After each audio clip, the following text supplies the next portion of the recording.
दोस्तों नमस्कार, मैं मनोज तिवारी उत्तर पूर्वी दिल्ली का सांसद भी हूं और मैं आप सबके दुआ से, आप सबके आशीर्वाद से मैं कोविड पॉजिटिव होने के बाद 15 दिन के बाद मैं निगेटिव हुआ हूं। अभी क्वारंटीन में हूं और इस दौरान जो लोगों की जितनी सेवा जिनकी ज़रूरतें हैं वो अपने लोगों के द्वारा कर भी रहा हूं। लेकिन ये मैं आप सभी से अपना अनुभव शेयर करने जा रहा हूं जो मैं कोविड के दौरान खुद झेला हूं और उसको कैसे जीता हूं या जीत रहा हूं, अभी क्वारंटीन में झेल रहा हूं। तो मैं आप सभी लोग सहायता कर रहे हैं, एक दूसरे की सहायता कर रहे हैं। कोई ऑक्सीजन के लिए परेशान है, कोई दवाई के लिए परेशान है, कोई बेड के लिए परेशान है, कई लोगों के अपने चले गए हैं। बहुत दर्दनाक कहानियां भी हैं। लेकिन हम आपसे ये प्रार्थना करना चाहते हैं कि अगर आप किसी कोविड पेशेंट को हेल्प करना चाहते हैं तो पहला काम करें, उसको कोई निगेटिव न्यूज न दें।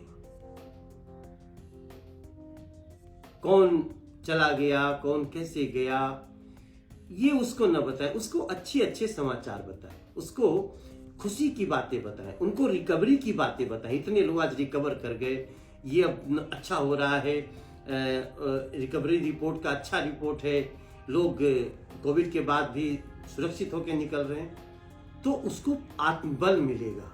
अदरवाइज उसको निगेटिव समाचार और भी मार देगा। दूसरी बात, जब आप किसी कोविड पेशेंट को हेल्प करना चाहते हैं या अगर जो सुन रहे हैं उसमें भी कोई कोविड पेशेंट हो, मैं 3-4 चीजें आप सबको बताना चाहता हूं।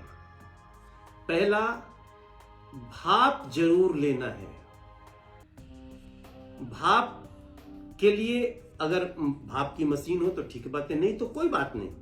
अपने घर में चूल्हे पे पानी गर्म किया पतीला में, उसको एक टॉवेल से ढका और उतारने के बाद और फिर टॉवेल में मुंह लगा करके भाप लेने में आपको आलस्य होगा। आपको तरह तरह की मन होगी कि यार लो न लो, जरूर लीजिए। क्योंकि अगर सैनिटाइजर से हम हाथ साफ करते हैं, सुरक्षित रहते हैं, तो फेफड़े का सैनिटाइजर भाप है मेरे दोस्तों, भाप है मेरे दोस्तों, स्टीम है। और स्टीम भी लेने का तरीका है, उसको ये देख लीजिए कि मुंह न जल जाए, इतना रहे, लेकिन अच्छा हीट पे जो बर्दाश्त कर सकें। 10 बार मुंह से लें, नाक से छोड़ें, और 10 बार नाक से लें, मुंह से छोड़ें। ये अगर आपने दिन में 2 बार कर लिया तो बाकी सब दवाइयां एक तरफ, ये इलाज एक तरफ, 5-6 दिन में आपको आराम हो जाएगा। जिनको नहीं हुआ है वो भी ऐसा कर सकते हैं। समझता हूं कि कोविड होगा ही नहीं। दूसरी चीज, हमें प्राणायाम जरूर करना है। पालथी मार के बैठ जाइए और 4 चीजें करिए। सांस खींच के तो छाती में फुलाना, फिर छोड़ देना, ऐसे। और ये 10-10 बार करिए। सांस खींच के ओम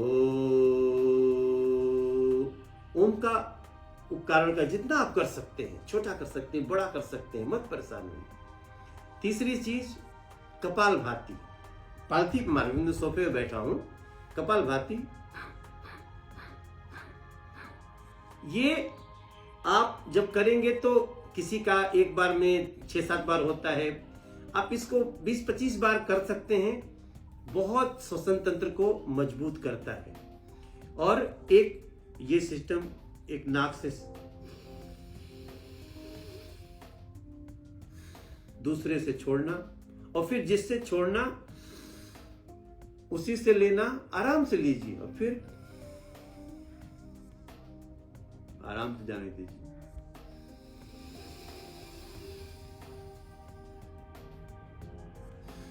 मतलब लीजिए आराम से, थोड़ा ठहरिए, फिर छोड़िए, फिर ठहरिए, फिर लीजिए।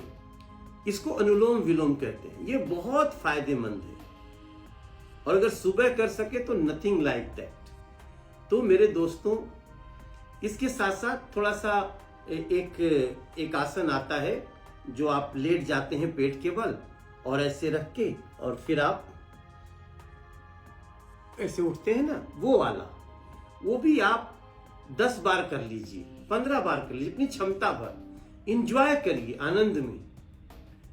और हमेशा कोशिश करें जब आप सोते हैं तो ऐसे नहीं सोना है, सोते समय ऐसे सोइए। अगर मान ली किसी को ऑक्सीजन की जरूरत इतनी पड़ गई कि लग ही रही है तो भी ये पोजीशन पूरा पैर फैला के ऐसे करिए। और अगर ऐसे सो सकते हैं तो नथिंग लाइक दैट। ये मैंने किया और मैं बताऊं आपको, मुझे बहुत सारी दवाइयां नहीं खानी पड़ी, जबकि मैं 4 दिन बहुत सीरियस था। बहुत मतलब वो एक्सपीरियंस में क्या बताऊं, मतलब बस लग रहा था कि क्योंकि मुझे बहुत सारी गलत न्यूज आ रही थी ना, तो लग रहा था अगला नंबर मेरा है, इसलिए मैं ये बात कह रहा हूं। और इसके अलावे जिंक विटामिन है, विटामिन सी है, ये जरूर लीजिए। और इम्यूनिटी बूस्टर, आपका इम्यूनिटी बूस्टर काढ़ा है, आयुर्वेद है। आप देखिए हम लोग फिर आयुर्वेद पे गए हैं ना, कुछ ना उसमें सत्य है। वही चीजें आज ले रहे हैं इम्यूनिटी बढ़ाने के लिए। वैक्सीन भी इम्यूनिटी बढ़ाता है।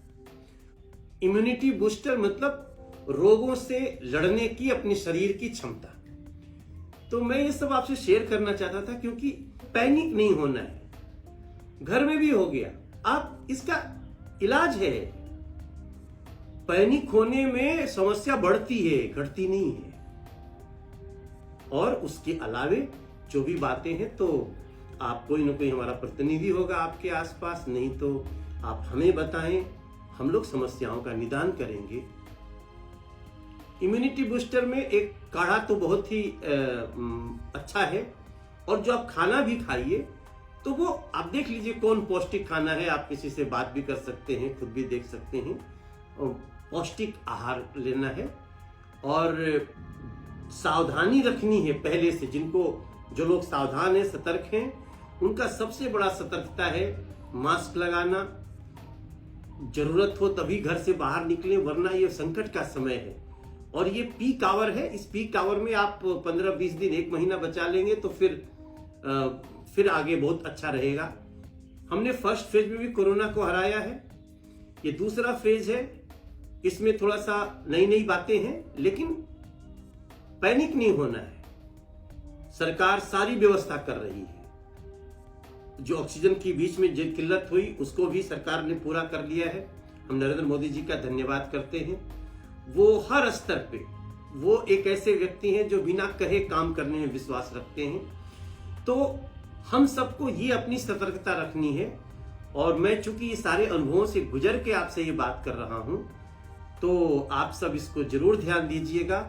इतनी चीजें ध्यान देने से हम बहुत जल्दी कोरोना पे विजय प्राप्त कर सकते हैं। और मन में हमेशा अच्छा भाव लाइए। अच्छा मन, अच्छे विचार भी कोरोना को हराने में बहुत मददगार हो सकते हैं। तो मेरा मन कर रहा था कि ये सब बातें मैं वीडियो में शेयर करूं, तो मैंने आपसे किया। इसमें जो अच्छी बात लगे आप ले लीजिएगा। नमस्कार। पूर्वांचल लाइव की ऐसी ही लेटेस्ट और चटपटी अपडेट्स और गॉसिप के लिए बने रहिए अपने फेवरेट चैनल पूर्वांचल लाइव के साथ।